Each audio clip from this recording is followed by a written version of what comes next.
Hi guys, welcome to another section of Learning with Prepclass. I am Tutor Chima. I'll be anchoring today's section, and in today's section we are going to be looking at past questions on Jamb 2017. The subject is chemistry. In today's section we are going to be answering questions 6 to 10 because in our previous section we looked at questions 1 to 5 of the same Jamb Chemistry 2017.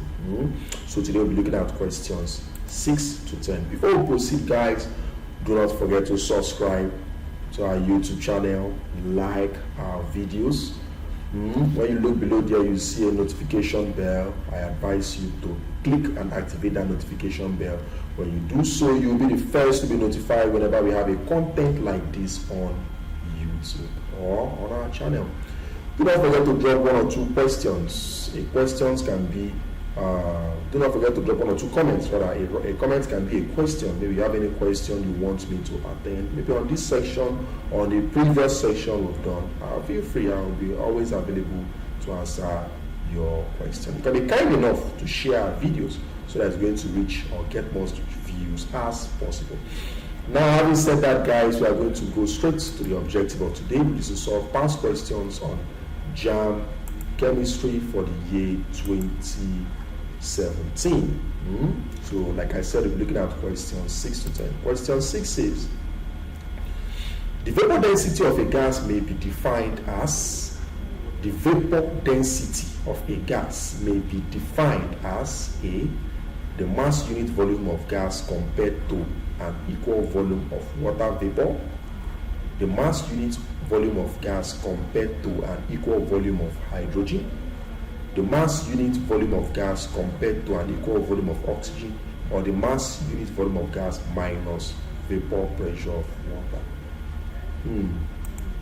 Now I said that vapor density of a gas is the density of the gas in relation to that of hydrogen. You know, we usually measure, or in the past, atomic number of elements we are usually gotten or measured by comparing them with what? Hydrogen. Why? Because hydrogen is the lightest gas and vapor density is half the atomic mass of an element, molecular mass of an element. So since these options here are relating the gas with something else, it must be hydrogen because hydrogen is the lightest gas. So it will diffuse fastest than any other gas. So the vapor density is related to how heavy a gas is. We usually determine that by comparing it with what? Hydrogen. So the vapor density of a gas is the density of the gas in relation to that of hydrogen. Why? Because hydrogen is the lightest gas. So it can also be defined as a mass of certain volume of a substance divided by the mass of the same volume of hydrogen. So because of that, the correct option is B, the mass of a unit volume of the gas compared to an equal volume of hydrogen. So comparing it with hydrogen. So B is the best answer. 7. 30 cm cube of oxygen at 10 atmospheric pressure, that's 10 atm, is placed in a 20 dm cube container. 30 cm cube of oxygen at 10 atm, at 10 atmospheric pressure, is placed in a 20 dm cube container.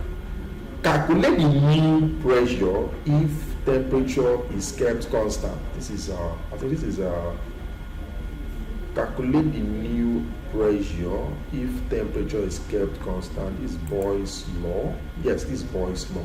So calculate the new pressure if temperature is kept constant. Of course, from Boyle's law, P1 V1 equals P2 V2. Very simple. P1 initial pressure 10 atmospheres 10 atm times V1 initial volume 30 equals P2 final pressure, that's the new pressure if volume is kept constant, times V2, which is the total volume of that container, which is the second volume, that's 20. Very simple. P1 V1 P2 V2. So making P2 the subject, 10 times 30 is 300. So P2 becomes 30 divided by 20. When you make P2 the subject, 300 over, when you make P2 the subject, 300 over 20, and P2 becomes 15 atmospheric pressure, 15 atmospheres, so 15 So the answer is 15. 15 8 here. Very simple. But 8. A liquid begins to boil when A, its vapor pressure is equal to the vapor pressure of its solid at the given temperature, when its molecules start escaping from its surface, when its vapor pressure equals to the atmospheric pressure, when its volume is slightly increased. Now, you must know that a liquid begins to boil when its saturated vapor pressure becomes equal to the atmospheric pressure. So the vapor pressure is that vapor pressure because as you are boiling the liquid vapor, the liquid will be converted from the liquid state to the vapor state. So vapor will be coming off. If the liquid is covered, it will be going out to stay at the cover of that container. The time comes, and as vapor is going up, they will stay at the cover of the container, cool, and return back. So when the number of vapor leaving the source of the liquid is equal to the number that is cooling back and returning to that liquid, you see that vapor has attained saturated. It's now a saturated vapor, and the pressure created there is saturated vapor pressure. So when the saturated vapor pressure is equal to atmospheric pressure, depending on where you are performing the experiment or whatever. So when atmospheric pressure equals the atmospheric pressure, when the saturated vapor pressure equals the atmospheric pressure, or when the saturated vapor pressure equals the pressure outside the container, the liquid begins to boil. It is water, it can be 100 degrees Celsius, it can be 120 degrees Celsius, it can even be 84 degrees Celsius, depending on the pressure outside. Are you following? So when the saturated vapor pressure created in that container is equal to the pressure outside, which we regard as atmospheric pressure, then the liquid begins to boil. So your correct answer is C, when its vapor pressure equals the atmospheric pressure. 9. 4 elements W, X, Y, and Z have atomic numbers 2, 6, 16, and 20 respectively. Which of these elements is a metal? Which of them is a metal? Is it X? Is it W? Is it Z? Is it Y? Let's analyze them. X has an atomic number of 2. Of course, X is helium. Hydrogen, helium, lithium, beryllium, you understand that way. So X is 2, which is helium, and helium is a what? A noble gas. It is not a metal. W has an atomic number of 6. If you break it, that is first shell 2 electrons, second shell 4 electrons. W is even carbon. So W is even carbon. So looking at it, first shell 2 electrons, second shell 4 electrons. You see that W cannot be a metal because 4 electrons in its atomic shell is most unlikely. Now Z is 16. First shell 2 electrons, second shell 8, 2 plus 8, 10. Last shell 6, that's 16. So since Z has 6 electrons in its outermost shell, it can be a metal. A metal should also have between 1, 2, or 3 electrons in the outermost shell. Mostly 1, 2, or 3. Y is 20. Yes, first shell 2 electrons, second shell 8 electrons, third shell 8 electrons, last shell 2 electrons. So Y has 2 electrons in the outermost shell. Y is even calcium, has an atomic number of 20. Y is calcium. So since it has 2 electrons in its outermost shell, then Y is a metal. Y is a metal. So the correct answer there is Y. Y is a metal. 10. When cathode rays are deflected onto the electronic of an electrometer, the instrument becomes, is it negatively charged? Is it positively charged? Is it neutral? Is it bipolar? Let's see.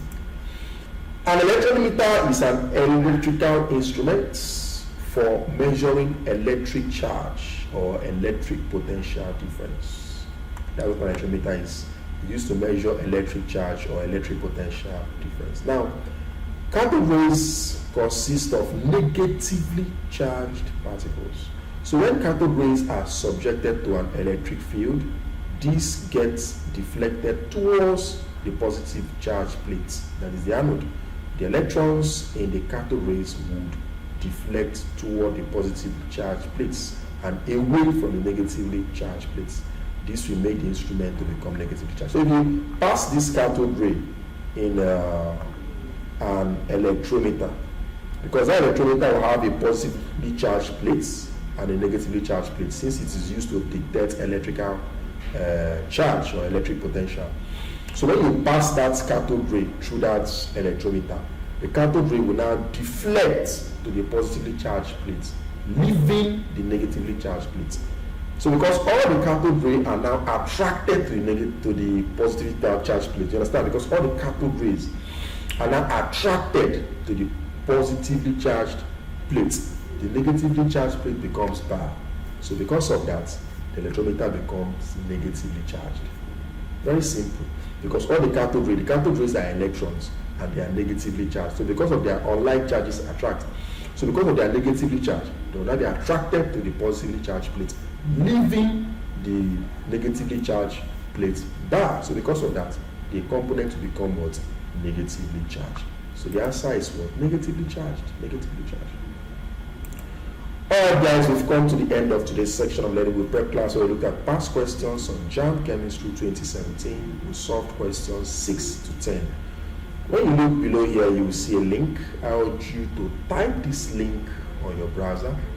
When you do so, it will take you straight to our WhatsApp group. When you join us on WhatsApp, you're getting updates, you're getting infos on the latest contents we have on our channels. So, till you see my videos again, I still remain Tutor Chima, Prep Class Tutor. Bye, and do stay safe.